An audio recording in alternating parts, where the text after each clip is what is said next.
गुरुर्ब्रह्मा गुरुर्विष्णु गुरुर्देवो महेश्वरः गुरुः साक्षात् परब्रह्म तस्मै श्री गुरवे नमः।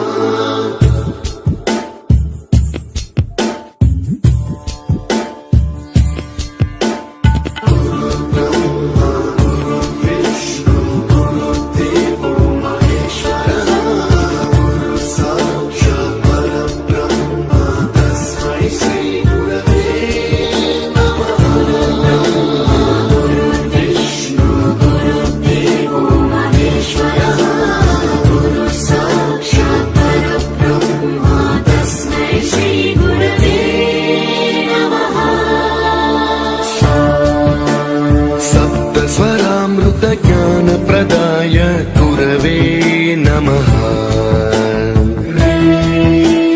ऋस्वरनन्दितश्रुतितत्त्वाय गुरवे नमः। गमगधीभावरसलसिताय गुरवे नमः। मम विधिं रागनरहरिं तं सद्गुरुं नमः।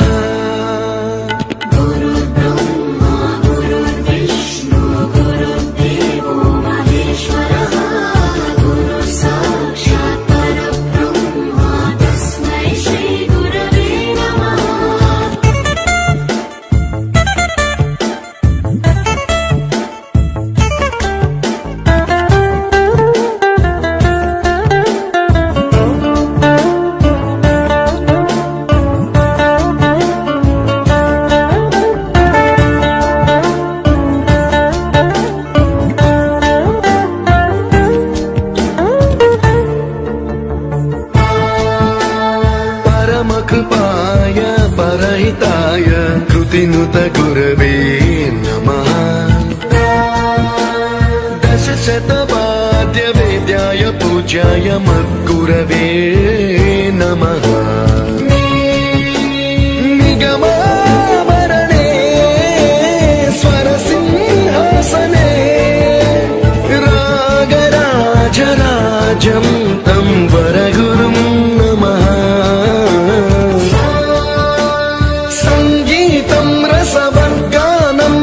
संस्कारं सततं देहि अनवरतं मे आशिषं गुरु स्वर देवि प्रसादं देहि गुरो। गुरुर्ब्रह्मा गुरुर्विष्णु गुरुर्देवो महेश्वरः गुरुः साक्षात् परब्रह्म तस्मै श्री गुरवे नमः।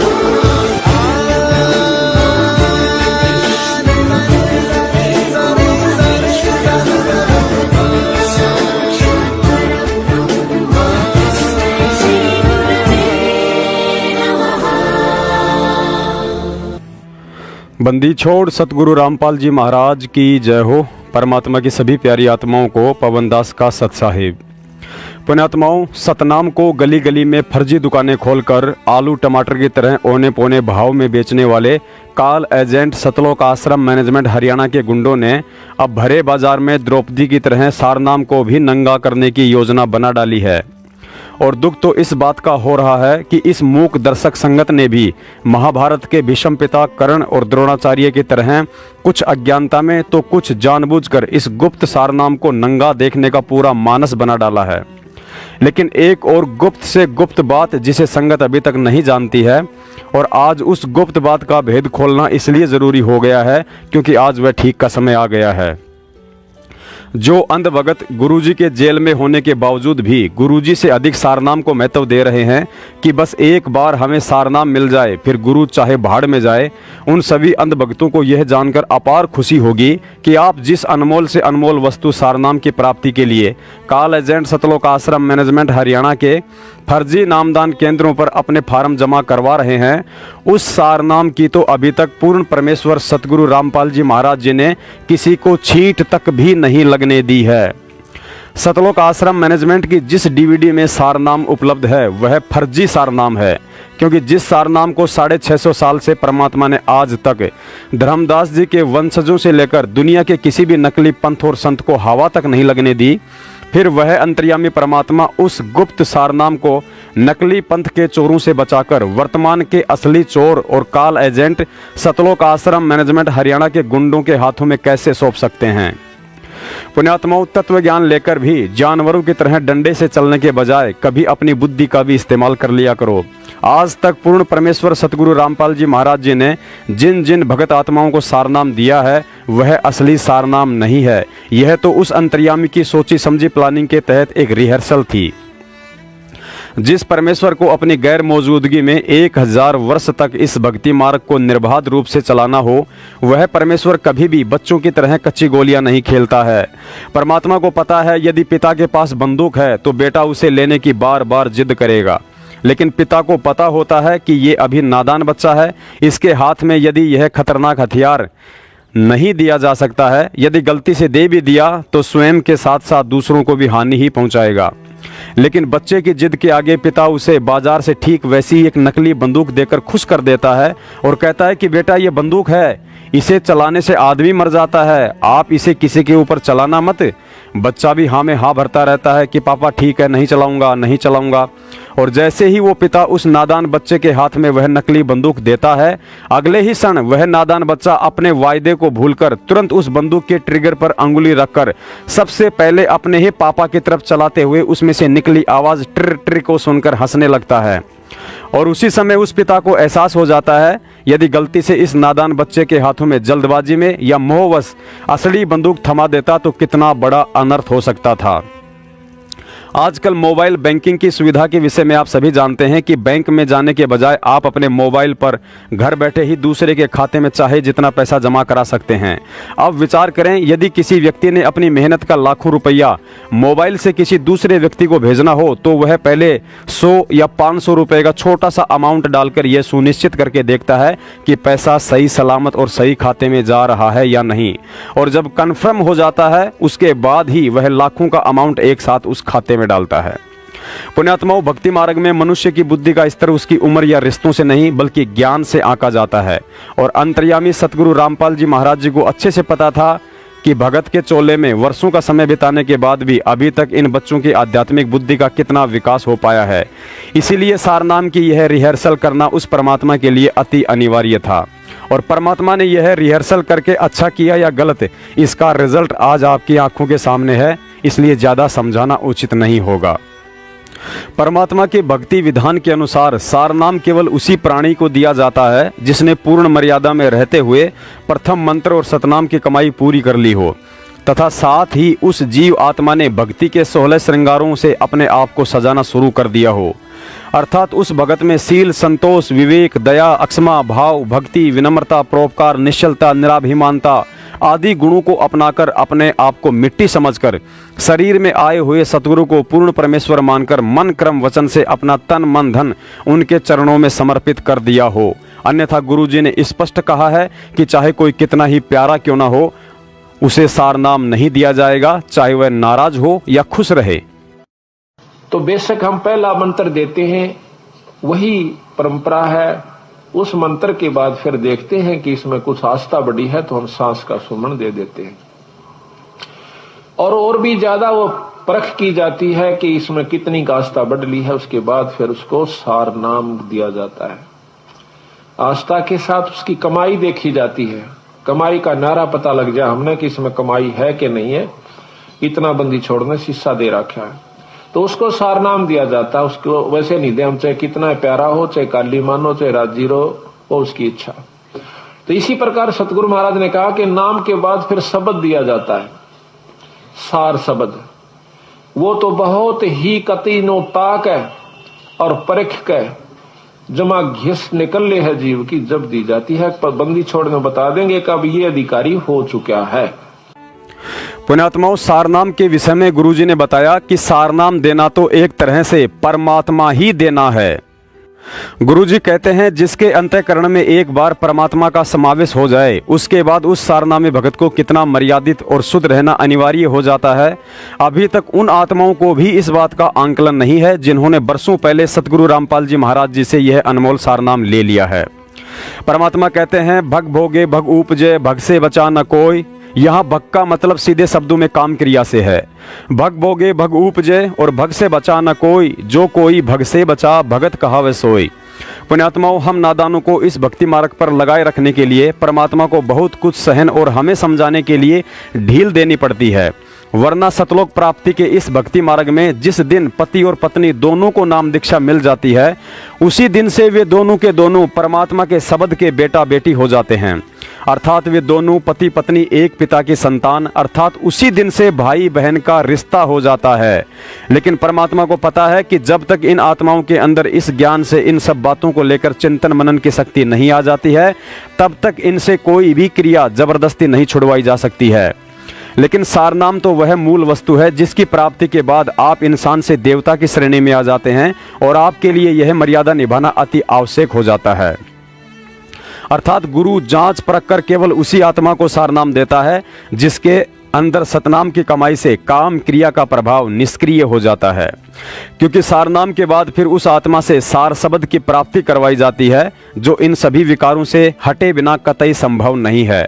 अतः जो भगत भाई बहन सतगुरु रामपाल जी महाराज जी से सारनाम लेकर अपने आप को दुर्वासा ऋषि की तरह तोप समझ बैठे हैं, वे इस सत्संग को सुनकर अपना आंकलन स्वयं ही कर लें कि अभी तक आप भक्ति के किस पायदान पर हैं, और यदि आपको असली सारनाम दे दिया जाता तो कितना अनर्थ कर डालते, आपकी समझ में भी नहीं आता।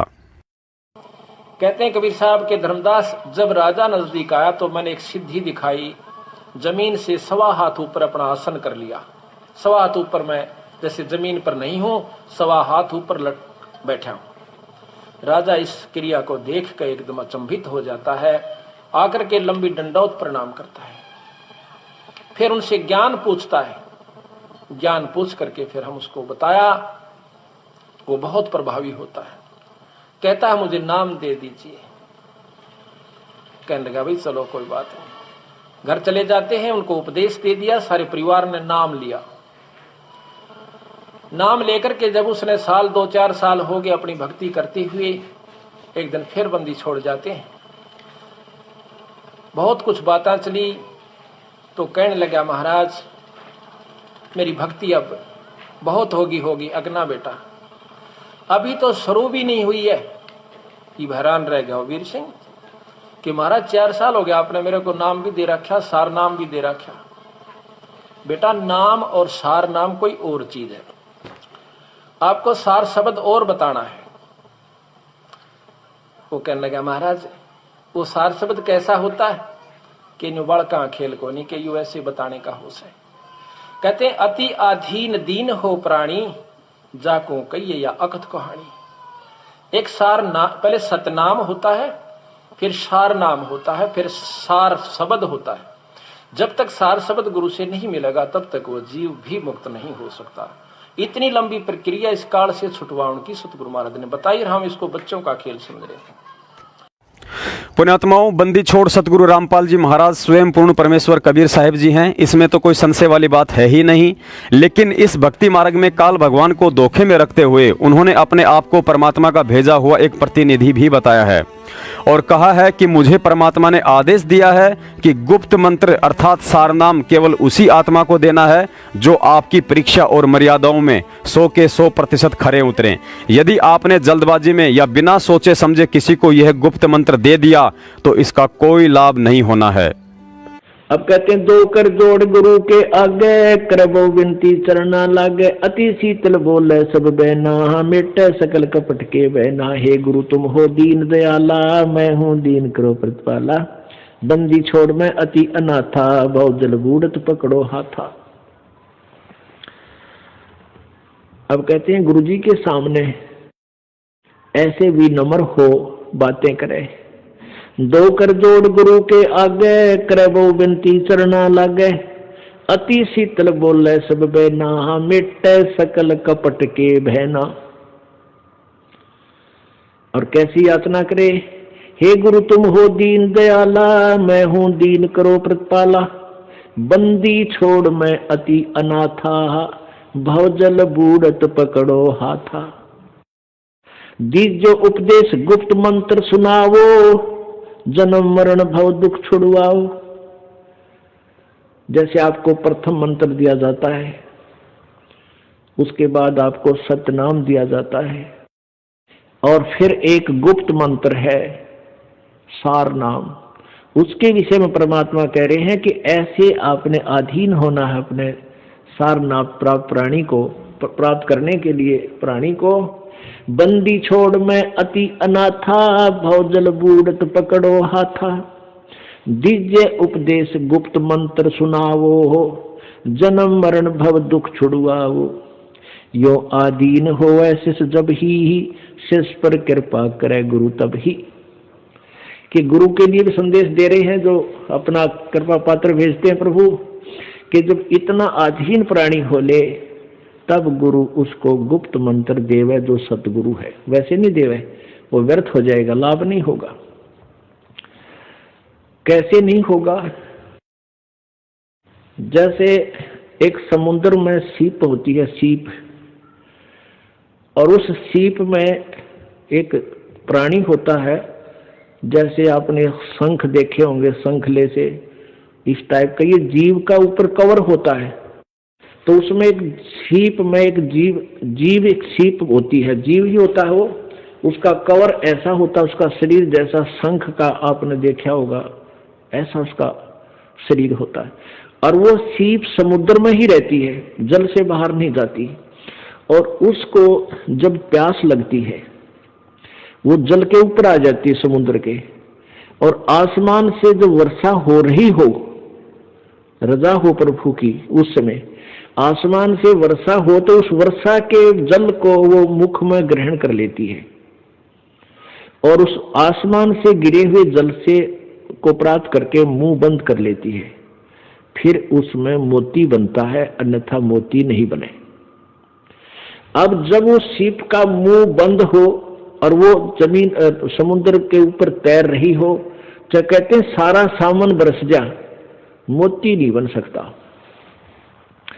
तो क्या कहते हैं परमात्मा कि जब आप में इतनी तड़प होगी तो आपके अंतःकरण रूपी सीप का मुंह खुल गया, और उस खुले मुंह में जब गुप्त मंत्र डाला जाएगा तो आप फिर वो उसमें मोक्ष रूपी मोती बन पाओगा। अन्यथा अगर आपका अंतःकरण का मुंह नहीं खुला, अच्छा कितनी बार वो मंत्र दे दें, आपका कभी काम नहीं आएगा। पुण्यात्माओं, एक तरफ तो दुनिया के किसी भी पंथ और संत के पास ये गुप्त मंत्र अर्थात सारनाम नहीं है, और दूसरी तरफ जिन लोगों को सारनाम मिल चुका है, आज उनके गाली गलौच, लठबाजी और बात बात पर माँ बहन एक कर देने वाले आचरण को देखते हुए यह बात हम सौपन में भी नहीं सोच सकते हैं कि संत रामपाल जी महाराज जी ने उन भक्तों को जल्दबाजी में या बिना सोचे समझे सारनाम दे दिया होगा। अतः यहाँ इसका सीधा सा मतलब यही निकलता है कि उन लठबाज और गालीबाजों के पास वह असली सारनाम नहीं है जिसके विषय में गुरुजी ने ऊपर इस वीडियो में बताया है। अब यहाँ आपको शंका हो सकती है, यदि संत रामपाल जी महाराज जी ने उन लोगों को वह असली सारनाम देने की अभी तक कोई गलती नहीं की है, तो फिर उन्हें वर्षों पहले प्रथम मंत्र देकर अपनी शरण में लेने की गलती क्यों की? यदि वे अंतर्यामी हैं तो क्या उन्हें उस समय इनका आचरण दिखाई नहीं दे रहा था? पुण्यात्माओं, यह भी सत्य है कि संत रामपाल जी महाराज जी अंतर्यामी हैं और उन्हें हर समय सब दिखाई देता है, और यह भी सत्य है कि उन्हीं ने उनको प्रथम मंत्र देकर अपनी शरण में लिया था।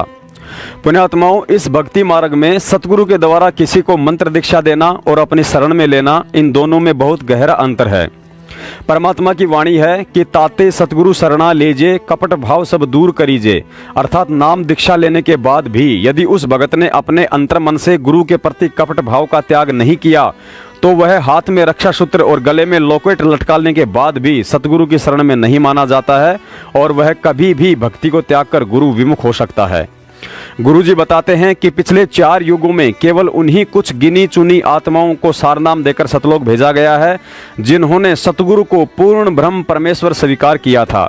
अन्यथा उन आत्माओं के अलावा आज 40 लाख वर्ष तक परमात्मा लाखों करोड़ों आत्माओं को भिन्न भिन्न रूप में आकर मिले और अपना ज्ञान दिया, लेकिन उन आत्माओं ने उस शरीर रूप में आए हुए परमात्मा को परमात्मा स्वीकार नहीं किया। और जब तक हम अपने गुरु को अपनी तरह एक सामान्य इंसान के रूप में देखते रहेंगे कि ये तो हमारा गुरुजी है, अपने गुरुजी से 2 बातें सीखकर आज हमको ज्ञान दे रहा है, तब तक हम लाख जन्म भी काल के फंद से नहीं छूट सकते हैं। इस बात को बड़ी गहनता से समझाने के लिए कि जब तक आप गुरु को गुरु ही मानते रहोगे तब तक आपका दाव नहीं लगने वाला है।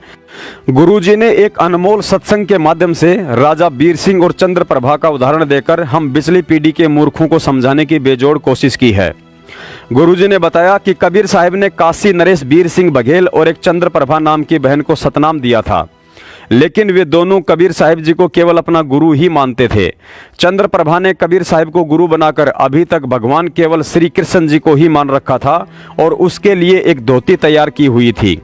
इधर राजा बीर सिंह ने कबीर साहिब जी से सारनाम देने की प्रार्थना की तो कबीर साहिब जी ने कहा कि आपको सारनाम उस समय दूंगा जब आप मुझे चंद्रप्रभा से वह धोती लाकर दोगे जो उसने अपने भगवान जगन्नाथ के लिए तैयार कर रखी है। राजा सैनिक के साथ चंद्रप्रभा के घर गया तो उसने धोती देने से मना कर दिया कि यह धोती तो मैंने अपने इष्ट जगन्नाथ के लिए बनाई है। बीर सिंह ने वापस आकर सारी घटना कबीर साहिब जी को सुनाई तो कबीर साहिब जी ने कहा कि आप उस बहन के साथ 2 सैनिक भेज दो, जब वो जगन्नाथ में धोती चढ़ाकर वापस आएगी तो आपको सारनाम दे दूंगा। चंद्रप्रभा जगन्नाथ में धोती चढ़ाने लगी तो धोती को जगन्नाथ ने दूर फेंक दिया और आकाशवाणी हुई कि नालायक, सारी दुनिया का जगन्नाथ तो वह कबीर है जिसने काशी में तेरे से धोती मंगवाई थी और तूने उसे धोती देने से मना कर दिया था। चंद्रप्रभा को अपनी गलती का एहसास हुआ। रोती हुई कबीर साहिब जी के पास वापस आई। सैनिकों ने राजा के सामने आकाशवाणी की वह सारी घटना सुनाई तो राजा भी कबीर साहिब जी के चरणों में गिर गया और रोने लगा कि भगवान, अभी तक तो हमने आपको हमारी तरह एक मानुष ही मान रखा था। तब कबीर साहिब जी ने कहा कि नालायकों, जब तक तुम गुरु को मानुष मानकर उस पत्थर के जगन्नाथ को ही भगवान मानते रहोगे तब तक तुम्हें सारनाम नहीं दिया जा सकता। अब तुम्हें दोबारा से प्रथम नाम दिया जाएगा। पुण्यात्माओं, यह सत्संग सुनकर विचार कर लेना कि जब तक हम गुरु को प्रकट होकर आया हुआ पूर्ण परमात्मा नहीं मानेंगे तब तक हम सारनाम तो कोसों दूर की बात है, प्रथम नाम के लायक भी नहीं बनते हैं। और आज सतगुरु रामपाल जी महाराज जी की लाखों की संगत में से केवल वही आत्माएं सारनाम लेने की अधिकारी हुई हैं जिन्होंने अपने सतगुरु रामपाल जी महाराज जी को राजा बीर सिंह और चंद्रप्रभा से ऊपर उठकर अपने सतगुरु को प्रकट होकर आया हुआ मानकर 8 सितंबर को चारों युगों में पहली बार उनके शरीर में रहते सहते उनका मेरठ में प्रगट दिवस मनाना शुरू किया है। बाकी काल एजेंट सतलोक आश्रम मैनेजमेंट वालों के पीछे लगे हुए जितने भी सतनामी और सारनामी भगत हैं, जो आज भी अपने गुरु को पूर्ण परमात्मा ना मानकर पत्थर के जगन्नाथ की तरह आज भी काशी वाले कबीर जी की फोटो को ही भगवान मानकर कभी रोहतक में तो कभी जबलपुर में ड्रामेबाजी करने के बजाय 8 सितंबर 2019 को सतगुरु प्रगट दिवस नहीं मनाया है, उन्हें तो अभी राजा बीर सिंह बघेल और चंद्रप्रभा की तरह यदि भक्ति करनी है तो दोबारा से प्रथम नाम लेना ही पड़ेगा, क्योंकि इस सत्संग के माध्यम से गुरुजी ने स्पष्ट कर दिया है। और यह सत्संग सुनकर इन फर्जी नामदान केंद्रों से फर्जी सार नाम लेने वाली आत्माएं स्वयं विचार कर लेना कि आपकी तो अभी औकात ही क्या है जो आप अपने आप को मूर्खता में सार नाम के लायक समझ बैठे हो। घर आकर उसने अपनी रानी से सारा करिश्मा बताया कि परमात्मा आए हैं, ऐसी रक्षा कर दी, हम सारे मरने थे। इससे प्रभावित होकर रानी ना मान्या करती, रानी ने भी नाम ले लिया, यानी पूरे परिवार में। अब परमात्मा ने कहा कि अब तू भक्ति कर, तुझे सतनाम दे दिया है, बकवाद छोड़ दिए भी। बोला ठीक है। फिर कहा कि तुझे कुछ दिन में सारनाम दूंगा। अब कुछ वर्षों के बाद राजा ने कहा कि प्रभु आपका दास इस योग्य हो गया हो, सारनाम के दया करियो। परमात्मा ने कहा ठीक है भाई, आज तेरे को सारनाम दूंगा, लेकिन मेरी एक कंडीशन है। क्या है? कि एक चंद्रप्रभा नाम की एक बेटी है हमारी, नाम ले रखा उसने, हमारी उपदेशी शिष्या है, तुम्हारी गुरु बहन है। वो ब्राह्मण की लड़की है, विधवा हो चुकी है, उसके एक बेटी है। उसको वो भी जानता था, राजा भी जानता था उस बहन को कि अच्छा जी वो, हाँ, उसके पास एक धोती है, धोती साड़ी जिसको बोलते हैं, और मुझे चाहिए, आपको उपदेश दूंगा ना सारनाम, तो मुझे एक सफेद कपड़ा चाहिए, सूचा स्वच्छ, और उस लड़की ने अपने ही आंगन में बाड़ी बीज के, कपास का पौधा बीज के, कई पौधे, और उसमें से जो कपास चुग के उसको लोड के उसकी धागा यानी काट के उसकी उसने अपने हाथों से एक धोती बना रखी है। और वो धोती तू लाकर दे, बाजार से नहीं चलेगा कपड़ा, वो स्वच्छ कपड़ा है और धोती बना रखी है।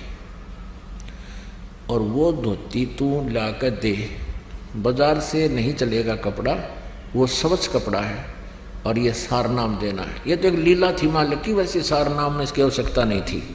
उनका भ्रम तोड़ना था, क्योंकि हम रीस तो कर लेते हैं, सारनाम मिला, मिल भी जाओ तो फिर वो खरे नहीं रहे तो वो फिर खत्म हो जाता है। इसलिए परमात्मा पहले पूरे तैयार करते हैं। और ठीक है, राजा ने कहा जवाब किया गया प्रभु। राजा ने अपने 2-3 नौकर भेजे सैनिक कि जाकर उस बहन से कहो कि राजा आ रहा है। परमात्मा ने कहा तुम स्वयं जाकर लाना। अच्छा है। अब उस लड़की ने सोचा राजा का मेरे घर पाने का कौन सा तात्पर्य, क्या उद्देश्य है। राजा लोग खैर में तो आते नहीं, कोई उपद्रव जरूर करेगा मेरे साथ में, जान की बात। फिर भी हिम्मत सी करके आना ही था उसने, तो उसके लिए एक अलग से बढ़िया कपड़ा बिछा करके आसन लगाया और दूध गर्म कर लिया। राजा जब पहुंचा उसको बैठने को प्रार्थना की, राजा बैठ गया। तब उस राजा ने कहा बहन मैं आज आपके पास एक विशेष वस्तु मांगन आया हूं, बहन तू नाटिए मत ना। वो कहने लगी आप राजा हो, हम आपकी प्रजा हैं, आपका सब वस्तुओं पर अधिकार होता है राजा का, तो आज्ञा करो। राजा बोला आज्ञा नहीं, मैं प्रार्थना करता हूं, मैंने उपदेश लेना है सारनाम। राजा बोला आज्ञा नहीं, मैं प्रार्थना करता हूं, मैंने उपदेश लेना है सारनाम। और गुरुजी ने एक कंडीशन रख दी है, उसमें कुछ सफेद कपड़ा चाहिए स्वच्छ। आपके पास गुरुदेव ने एक धोती बताई है, वो धोती जो तूने, तो लड़की ने कहा कि धोती तो मेरे पास बहुत है, दे दूंगी। नहीं, वो धोती दे मुझे जो आपने गंगा जल से लाकर के कपास के पौधों को सींचा है और फिर उसमें जो कपास उगी है उसको लोड कर काट के और उसका कपड़ा से धोती बनाई है, वह धोती मंगवाई है गुरुदेव ने। इसकी जो कीमत तू मांगेगी बहन मैं दे दूंगा। तो लड़की कहने लगी किसी कीमत पर भी इस धोती को मैं नहीं दे सकती, क्योंकि मैंने इसको अपने भगवान जगन्नाथ के लिए तैयार किया है। जगन्नाथ का मंदिर है उड़ीसा में, और वहां भगवान की मूर्ति पर चढ़ा कर आऊंगी इस धोती ने। इसमें एक एक तार मेरा भगवान के प्यार का जुड़ा हुआ है, ये मैं तुझे राजा किसी कीमत पर नहीं दे सकती, मुझे मजबूर ना करना। राजा ने कहा बहन सोच ले, मेरे जीवन का सौदा है, मुझे सारनाम नहीं मिला तो मेरा जीवन व्यर्थ हो जाएगा। तू 5 गांव ले ले मेरे तय, जो मुंह मांगे तुझे धन दे दूंगा, तू मुझे धोती दे दे। वो लड़की कहने लगी मैं इस धोती को आपको नहीं दे सकती, तेरे राज को त्याग सकती हूँ, फांसी दे मैं फांसी पर चढ़ सकती हूँ, जबरदस्ती छीन सकता है, मैं अपने भगवान की धोती नहीं दे सकती।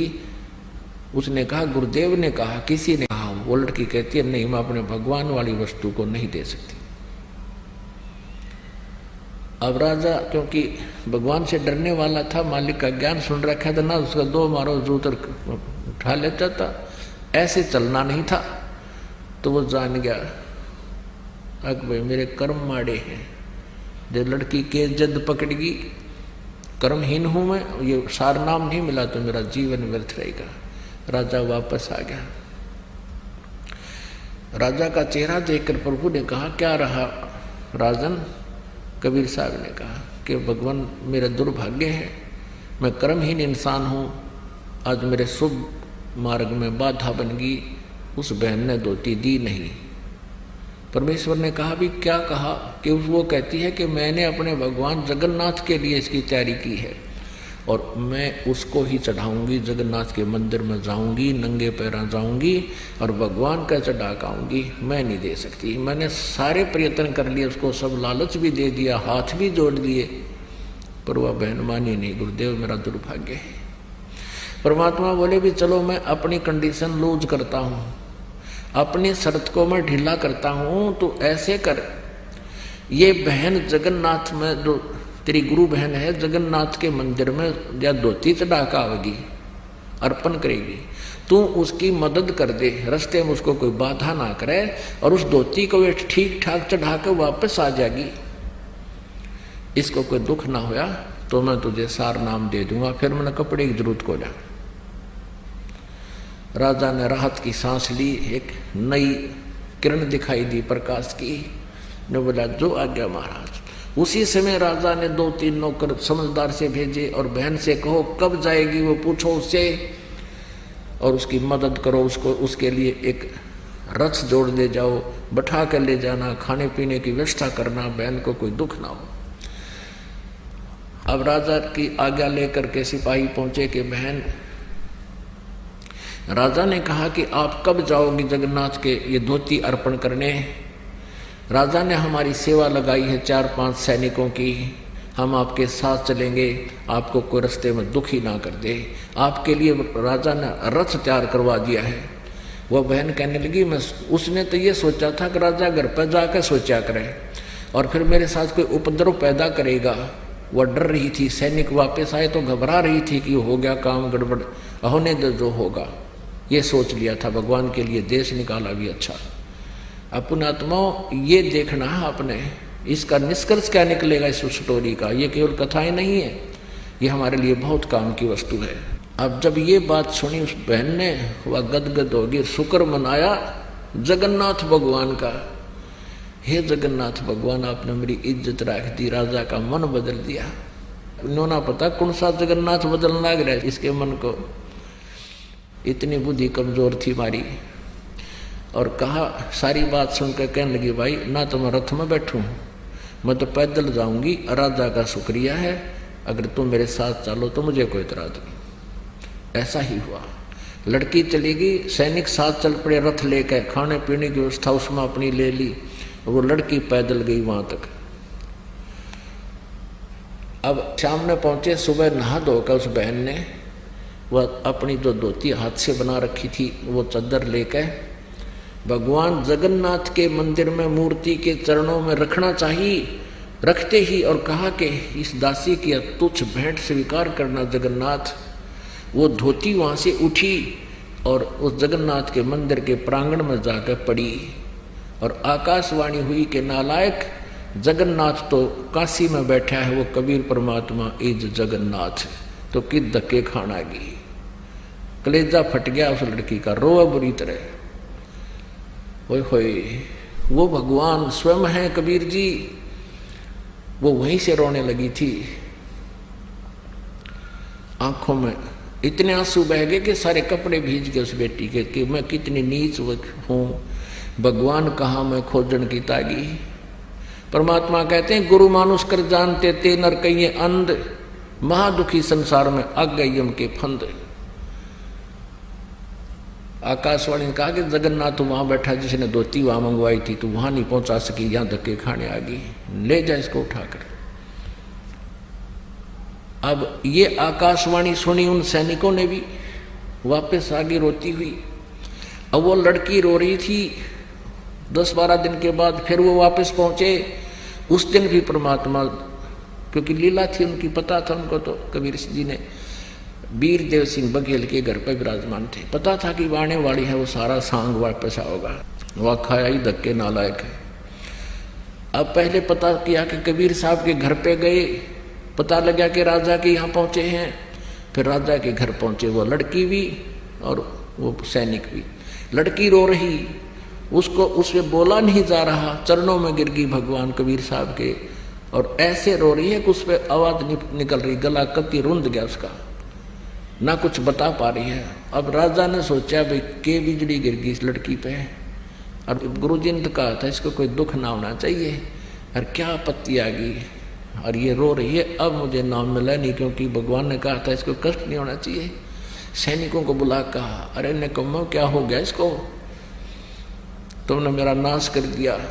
तो वो कहने लगे जी कुछ नहीं हुआ, सारी कहानी से परिचित कराया और कहा जी वहाँ इसने जो धोती चढ़ाई तो वो धोती वहाँ से उठकर बाहर गिर गई, और कहा आकाशवाणी की कि जगन्नाथ वहाँ बैठा है कबीर, वो जगन्नाथ है, सारी सृष्टि का मालिक है, तू कहाँ धक्के खाना गई, वहाँ उसने जगन्नाथ ने खुद मांगी, वहाँ तो तू दे नहीं सकी, और उसी को अर्पण कर। वह धोती भी 7 सिर पहले रही वह लड़की, और तब तेरा कल्याण होगा। अब दोनों का एक तीर से 2 शिकार किए परमात्मा ने।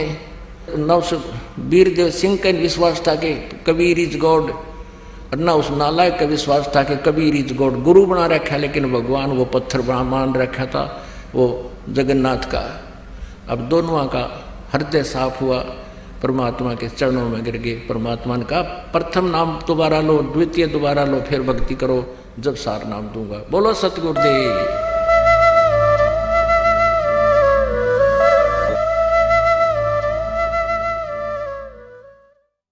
पुण्यात्माओं, गुरुजी ने पवित्र गीता जी से हमें पढ़ाया कि ओम तत्सत इति निर्देशे ब्रह्मणे त्रिविध समर्थ ये लोक त्रियम अवश्य विभर्ति अवय ईश्वर है। इस ओम तत्सत में से गुरुजी ने ओम अर्थात ब्रह्म का भेद और उसका मंत्र खोलकर बता दिया है। तत् अर्थात परब्रह्म का भेद और उसका मंत्र भी खोलकर बता दिया है। सत अर्थात पूर्ण ब्रह्म का भेद भी खोलकर बता दिया है। लेकिन पूर्ण ब्रह्म अर्थात सार नाम का मंत्र अभी तक किसी भी ग्रंथ में या संकेत में भी खोलकर नहीं बताया है, और ना ही आज तक यह अति गुप्त से गुप्त मंत्र सार नाम गुरुजी ने किसी को दिया है, क्योंकि इस गुप्त मंत्र की अधिकारी वही आत्मा होती है जो शरीर में आए हुए वक्त गुरु को प्रकट होकर आया हुआ पूर्ण परमात्मा स्वीकार कर लेती है। लेकिन अफसोस, सतलोक आश्रम मैनेजमेंट, उसकी ठग सेना और उसके पीछे लगी हुई अंध संगत में से कोई भी आज की तारीख में यह बात स्वीकार करने को तैयार नहीं है कि सतगुरु रामपाल जी महाराज जी 8 सितंबर 1951 में प्रकट होकर आए हैं। ये लोग गुरुजी को मात्र कबीर साहिब जी का प्रतिनिधि ही समझते हैं। पुण्यात्माओं, चारों युगों का इतिहास गवाह है। परमात्मा ने सतयुग से लेकर कलयुग तक जिन जिन आत्माओं को सारनाम दिया था, उनसे पहले ही वचन भरवा लिए थे कि आप यह मंत्र किसी अन्य को ना बताना। उन आत्माओं ने सार नाम को अपने प्राणों से प्रिय समझा और किसी को इसकी छींट भी नहीं लगने दी। धर्मदास जी में सार नाम लेने के बाद भी कुछ कच्चापन आ गया था।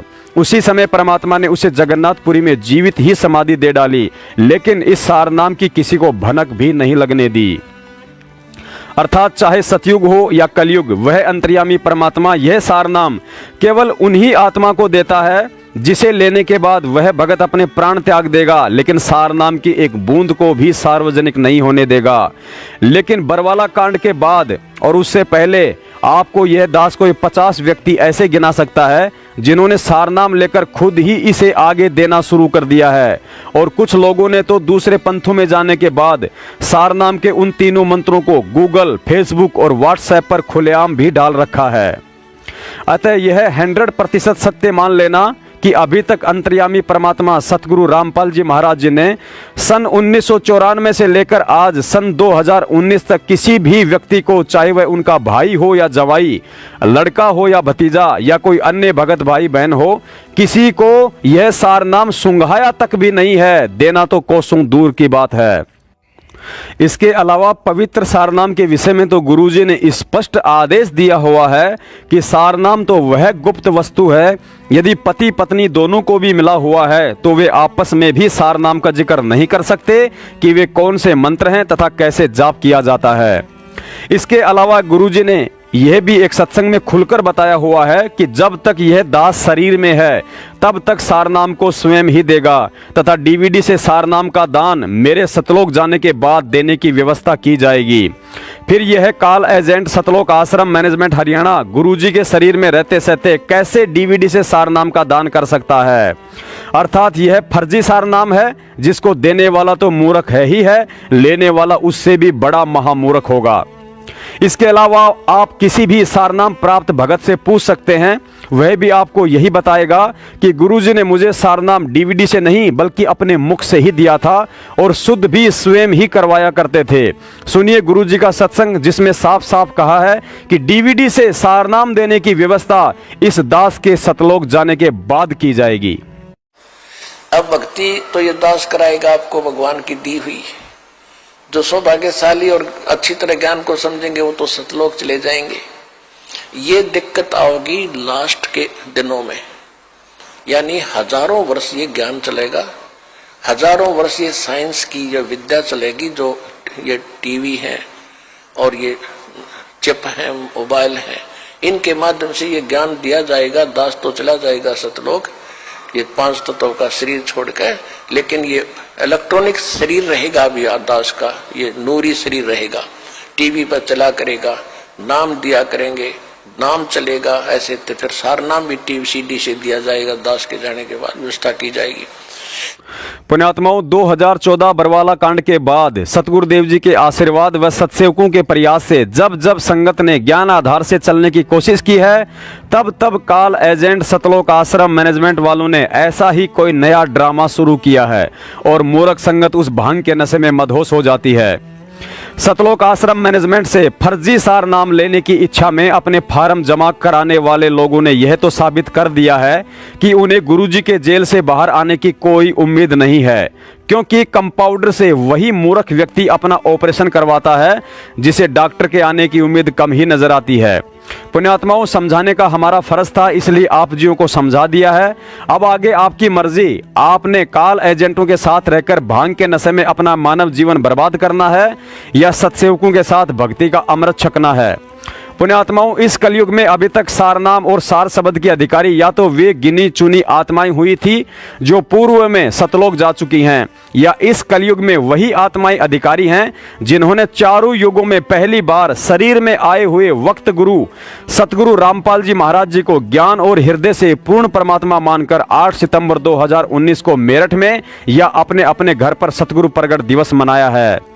यदि कलयुग की इस पिछली पीढ़ी में 1951 के बाद पूर्ण परमेश्वर सतगुरु रामपाल जी महाराज जी पहली बार प्रसन्न हुए हैं, तो केवल वह 8 सितंबर 2019 का ही दिन था जिस दिन उनके बच्चों ने उन्हें प्रकट हुआ परमात्मा मानकर सतगुरु प्रगट दिवस मनाया है। और पुण्यात्माओं, यकीन कर लेना, 1518 के बाद 8 सितंबर 2019 ही वह दिन है जिस दिन काल भगवान ने पूर्ण परमेश्वर सतगुरु रामपाल जी महाराज जी के आगे अपना सिर झुका दिया है कि हे परमेश्वर, कलयुग में पहली बार जिन आत्माओं ने आपको परमात्मा मानकर 8 सितंबर 2019 को आपका पहला प्रगट दिवस मनाया है, उन आत्माओं का पैर मैं अपने सिर पर रखवाने को तैयार हूं। उन आत्माओं को आप मेरे एग्रीमेंट के अनुसार कभी भी 21 ब्रह्मांड से बाहर लेके जा सकते हैं, क्योंकि यही वे आत्माएं हैं जो अभी तक आपके गुप्त मंत्र अर्थात सारनाम और सार शब्द की अधिकारी हुई है। पुण्यात्माओं, इसके अलावा सारनाम किन किन आत्माओं को और उसके लिए गुप्त रूप से सतगुरु कैसी कैसी अजीबोगरीब परीक्षाएं लेता है, देखिए यह छोटा सा सत्संग। उसके बाद आपकी मर्जी, आप जो भी करें अपनी करने के लिए आप स्वयं ही जिम्मेदार होंगे। बंदी छोड़ सतगुरु रामपाल जी महाराज जी की जय हो। सत साहिब।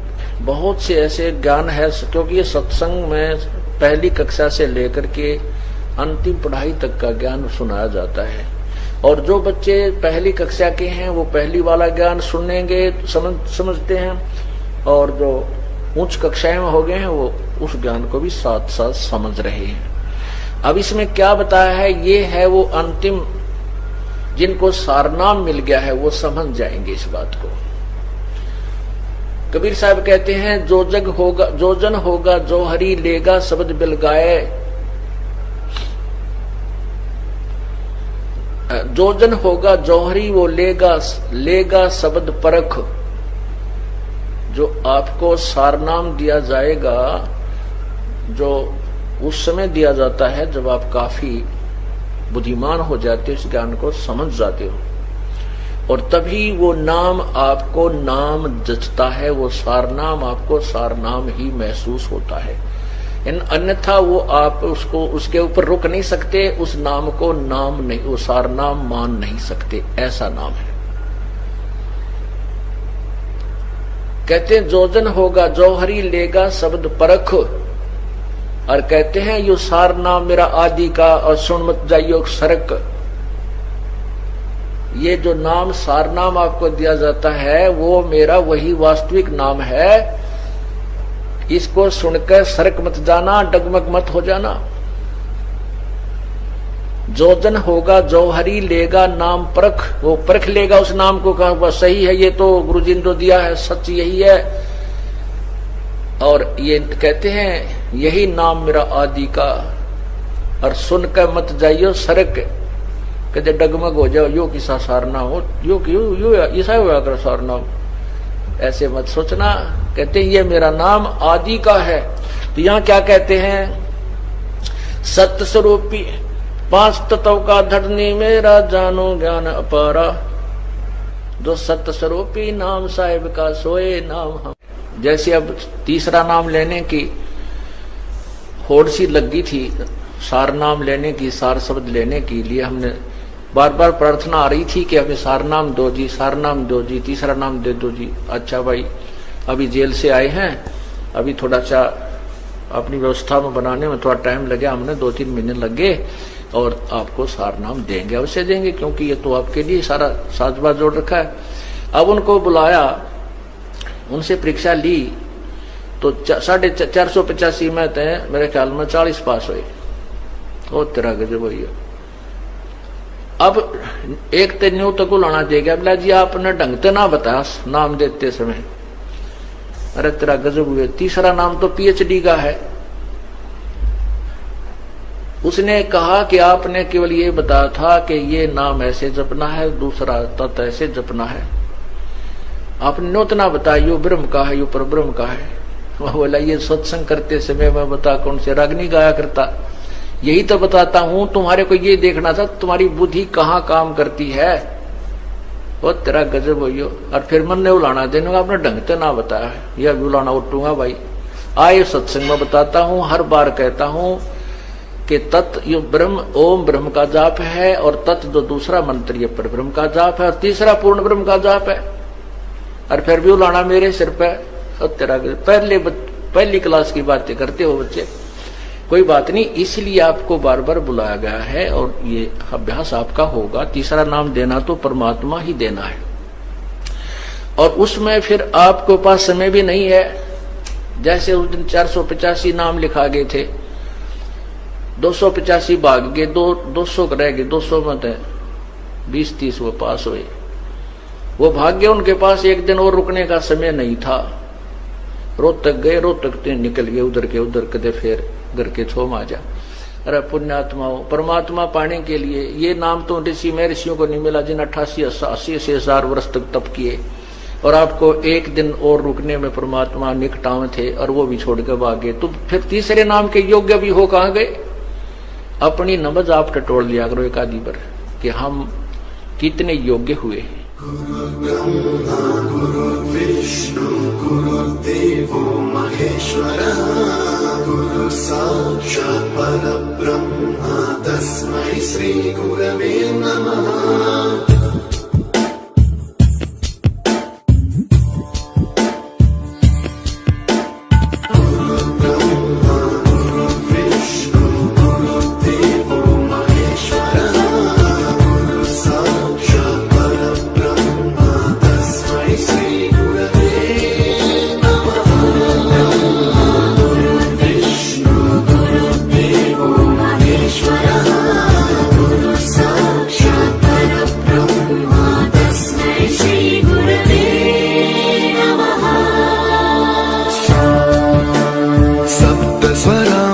ज्ञानप्रदाय गुरवे नमः। ईश्वरानन्दित श्रुतितत्त्वाय गुरवे नमः।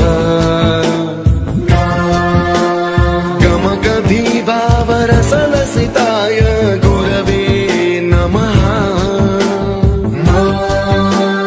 मम विधिं रागनरहरिं तं सद्गुरुं नमः।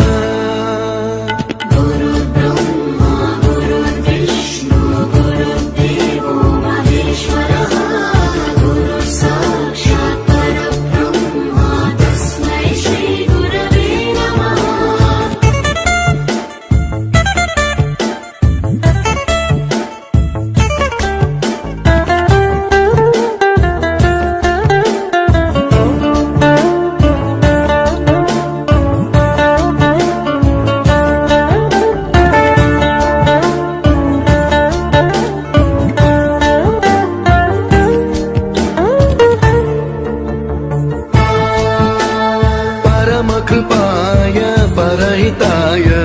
स्तुतिनुत गुरवे नमः